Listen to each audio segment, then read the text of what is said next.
দ্বন্দ্ব মানে হচ্ছে মারামারি, কাটাকাটি, হাবিজাবি, অনেক কিছু থাকতে পারে, ঠিক আছে দ্বন্দ্ব শব্দের মধ্যে।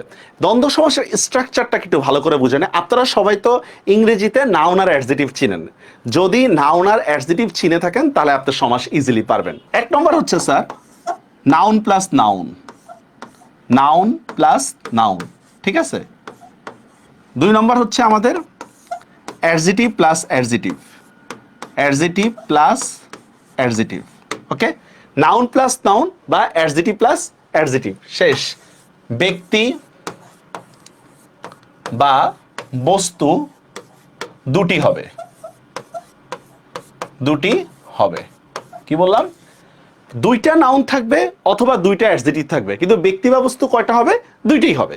যেমন দেখেন আমি যদি লিখি এরকম, দেখেন যে ছেলে মেয়ে, আচ্ছা ছেলে মেয়ে তো সহজই, আপনার ওষ্ঠাধর একটা শব্দ লিখলাম, ওষ্ঠাধর। ওষ্ঠাধর মানে বুঝেন? ওষ্ঠাধর মানে হচ্ছে উপরের ঠোঁট আর নিচের ঠোঁট। দেখেন তো দুইটা বস্তু কিনা বলেন তো? অবশ্যই দুইটা বস্তু। তার মানে এটা কি হবে? ওষ্ঠ ও অধর। ওষ্ঠ ও অধর, এটা দ্বন্দ্ব সমাস। সেম দেখেন, মনে করেন আমি লিখলাম হিতাহিত। হিতাহিত এটা কিন্তু ঢাকা বোর্ডে আসছিল, হিতাহিত। হিতাহিত শব্দের ব্যাস বাক্যটা হচ্ছে হিত ও অহিত। হিত মানে কল্যাণ, অহিত মানে অকল্যাণ, শেষ। ভালো মন্দ, বুঝা গেছে বিষয়টা? ভালো মন্দ। তার মানে দেখেন দুইটা নাউন আমি বুঝাচ্ছি কয়টাকে? দুইটা নাউন বা দুইটা অ্যাডজেটিভ আমি বুঝাবো দুইজনকে, ঠিক আছে। এখন আমি মনে করেন আমার হাতে একটা মার্কার আছে, বা এটা মনে করেন আমি লিখলাম যে কথার কথা এটা একটা সাদা কালো একটা মার্কার। তো বললাম দেখেন সাদা কালো মার্কার, এইটা কি দ্বন্দ্ব সমাস হবে? মানে এইটাকে আমি দেখায় বললাম এইটা সাদা কালো মার্কার, এইটা দ্বন্দ্ব সমাস হবে? বলেন তো দেখি পারেন কিনা। আর একটা ওয়ার্ড দিই, যেমন লিখলাম বৌদি, এখানেও কিন্তু দুইটা নাউন আছে, ঠিক না? বউ দিদি। বা দেখেন ঠাকুরদা, এখানেও কিন্তু দুইটা নাউন আছে। বলেন তো এগুলা কি দ্বন্দ্ব সমাস হবে? বৌদি, ঠাকুরদা। বৌদি এখানেও দেখেন দুইটা নাউন আছে, ঠাকুরদা এখানেও দুইটা নাউন আছে। এখন এই দুইটা নাউন হইলে কি আমার দ্বন্দ্ব সমাস হবে? না, এগুলো দ্বন্দ্ব সমাস হবে না। কেন হবে না এগুলো দ্বন্দ্ব সমাস? কারণ এখানে ব্যক্তি কয়টা বুঝাচ্ছে? একজনকে। বুঝা গেছে বিষয়টা? যে আমাদের কি বলছি, ব্যক্তি বা বস্তু দুইটা হইতে হবে, আমাদের একজন হইলে হবে না। বুঝা গেছে বিষয়টা? এই দেখেন এই যে পথে প্রান্তরে, দেখি পারেন কিনা। পথে প্রান্তরে এটা কোন সমাস? পথে ও প্রান্তরে এটা অলুক দ্বন্দ্ব, শুধু দ্বন্দ্ব না, হ্যাঁ এটা অলুক দ্বন্দ্ব। পথে ও প্রান্তরে অলুক দ্বন্দ্ব, শুধু দ্বন্দ্ব না। তাহলে আমার স্ট্রাকচারটা একটু বুঝে নেন। স্ট্রাকচারটা হচ্ছে নাউন প্লাস নাউন অথবা অ্যাডজেটিভ প্লাস অ্যাডজেটিভ। ব্যক্তি বা বস্তু কয়টা হবে? দুইটা হবে। জাস্ট এতটুকু মনে রাখলেই ক্লিয়ার। আসেন আমরা পড়া এবার শুরু করি। আমরা দেখেন কি জানি আছে, হাবিজাবি আছে। দেখেন দ্বন্দ্ব সমাস প্রকার কি? আমার প্রকার দরকারই নেই, ঠিক আছে। আমার 18 বছর বয়সে আছে এটা। সাধারণ অলুক, অলুক অলরেডি আমরা পড়ে ফেলছি, অলুক এটা পড়ে ফেলছি আমরা। বহুপদী মানে বুঝেন? 2+। বহুপদীর মধ্যে হচ্ছে 2+, মানে দুইয়ের অধিক শব্দ থাকবে, দুইয়ের অধিক। যেমন দেখেন আমি মনে করেন আমি লিখলাম যে সাকিব তামিম মুশফিক, এই যে দুইয়ের অধিক, ঠিক আছে। আমি তুমি সে, তুমি সে, দুইয়ের অধিক যদি সমস্ত পদ থাকে তাহলে সেটা বহুপদী, ঠিক আছে। আচ্ছা এক শেষ, আমরা পরে আলোচনা করতেছি, একটু ওয়েট করেন।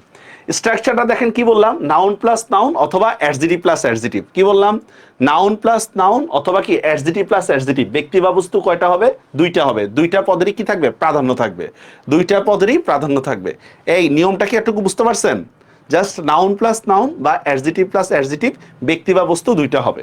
এবার দেখেন ইয়াগুলো দেখেন খুবই সহজ। দেখেন শ্রেণী বিভাগ আমার কোনো দরকার নেই, আমি পরীক্ষায় শ্রেণী বিভাগে দিব না, আমি জাস্ট দ্বন্দ্ব দিব।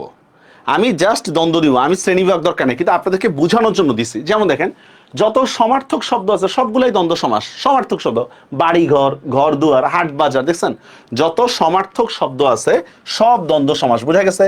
মিলনার্থক দ্বন্দ্ব, দুইটার মধ্যে যদি মিল বসায়, দুইটার মধ্যে যদি মিল বসে তাহলে কি বলেন কি যে দ্বন্দ্ব সমাস। যেমন দেখেন এই যে চা বিস্কিট, ভাই বোন, গান বাজনা, মাসি পিসি, দেখছেন মিল। বিপরীতার্থক দ্বন্দ্ব, বিরোধার্থক দ্বন্দ্ব খুব ভালো করে বুঝেন। বিরোধ মানে শত্রুতা, ঠিক আছে। আর বিপরীত মানে হচ্ছে কি? অপোজিট। যেমন দেখেন ছেলের বিপরীত মেয়ে, এটা কি? যে আপনার বিপরীতার্থক। এখন আমি যদি বলি এরকম দেখেন দা কুমড়া, আরে ভাই, বা সাপ বেজি, সাপের সাথে বিপরীত বেজি হবে কি লেখা, সাপের সাথে সাপিনী হবে, ঠিক না? দায়ের সাথে কুমড়ার কি সম্পর্ক? আসল কথা হচ্ছে দা কুমড়ার ক্ষতি করে, বেজি সাপের ক্ষতি করে। বুঝতে পারছেন বিষয়টা? এই জন্য এটাকে বলে বিরোধার্থক। তাহলে বিরোধ আর বিপরীত মানে বুঝছেন তো? বিরোধ মানে হচ্ছে শত্রুতা।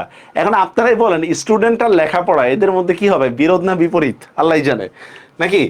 আর বিপরীত মানে হচ্ছে অপোজিট। যেমন দেখা রাত দিন, এটা কারোর সাথে কারো কি নাই, শত্রুতা নাই।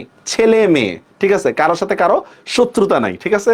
শত্রুতা থাকলে হচ্ছে বিরোধ, আর শত্রুতা না থাকলে সেটা হচ্ছে বিপরীত, ঠিক আছে? শব্দ বুঝে আমরা করব, শব্দ বুঝে পরবর্তীতে আমরা করব। ক্লিয়ার?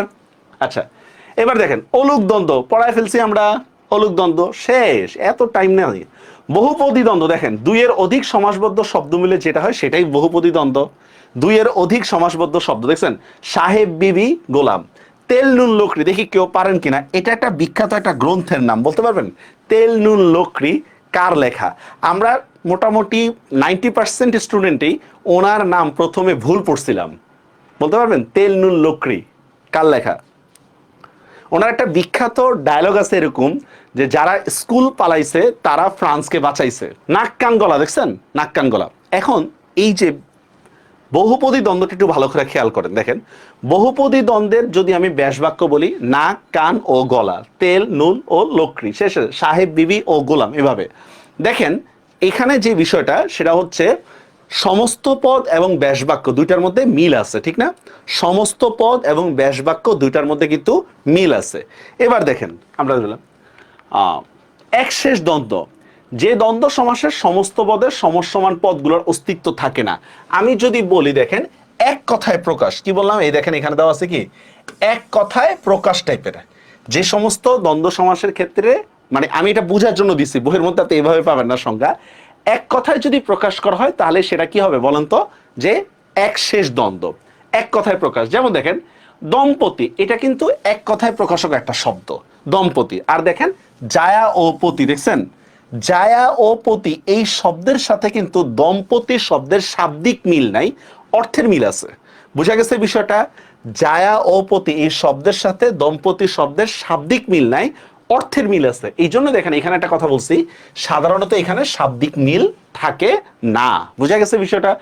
আমরা দেখেন আমি তুমি সে, অর্থের মিল আছে, শাব্দিক মিল নেই। বহুপদী আর এটার মধ্যে পার্থক্য বুঝছেন?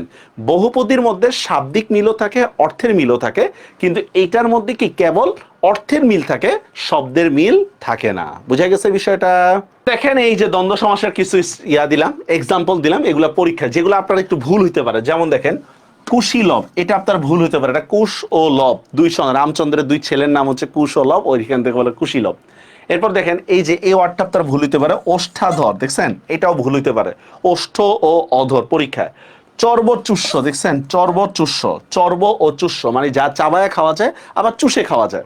এবার দেখেন শীতাতপ, শীতাতপ এখানে আমি দেখছি অনেক বইয়ের মধ্যে দিয়ে রাখছে শীত ও তাপ, না এটা হবে দেখেন শীত ও আতপ। আতপ মানে কিন্তু গরম, আতপ মানে কিন্তু গরম, বলেন আমরা আতপ চাল, সিদ্ধ চাল, এই টাইপের। বুঝতে পারছেন বিষয়টা?